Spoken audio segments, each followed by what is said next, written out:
قدرمانو دوستانو سلامونه زه غوټۍ یم هر کلی مو کوم چې د ډیجیټل چین پروګرام ګورئ. د 2023م کال د زرغون لانګ ټیټ کاربن او ښه کیفیت لرونکي پرمختګ په غونډه کې د چین د زرغون تجارت د پرمختګ راپور خپور شوی دی.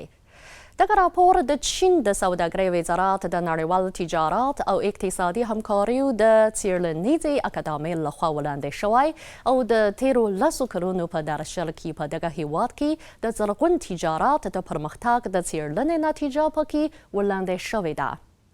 زه به په نننۍ پروګرام کې تاسو ته اړوند معلومات در وپیژنم. دغه راپور ښیي چې په تیرو څو کلونو کې په چین کې د زرغون تجارت پيمانه د زیاتېدو په حال کې وه.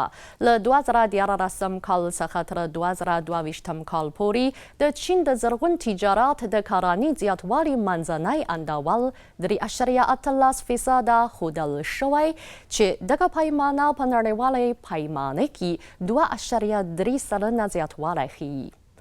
په 2022 کال کې د چین زرغون تجارت د نړیوال اقتصاد د نرمیدو او د بهرنیو اړتیاو د کمښت تر منفي اغیزې لاندې د کمیدو په حال کې وو، خو د بازار جوړښت یې بیا د غني کیدو او لارې چارې یې د ورهوالي په حال کې وي.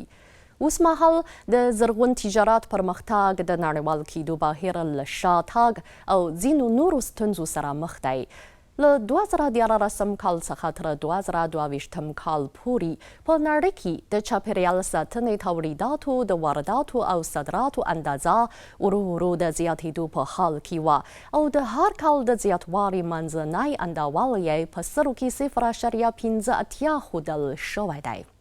چین، امریکا او اروپایي ټولنې په یادې برخې کې درې مخکښ ځایونه خپل کړي او په نړیوال بازار کې یې ونډه د زیاتېدو په حال کې ده او په 2022 کال کې یې ونډې په نړۍ کې 4.4% ځای نیولی دی.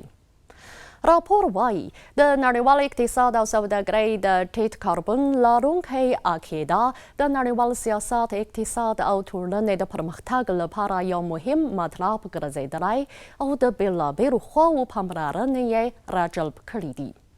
په چین کې د زرغون تجارت په عموده توګه په پرمختللي سیمو او منطقو کې ترسره کیږي. د چین د ختیځې برخې په صخري سیمو کې زرغون تجارت سمسور روان دی او د منځنۍ لویدیځو سیمو په اقتصاد کې یې بیا د زرغون تجارت اندول ټیټ دی، خو د زیاتوالي اندول یې چټک ښودل شوی او قوي پټ قوت لري.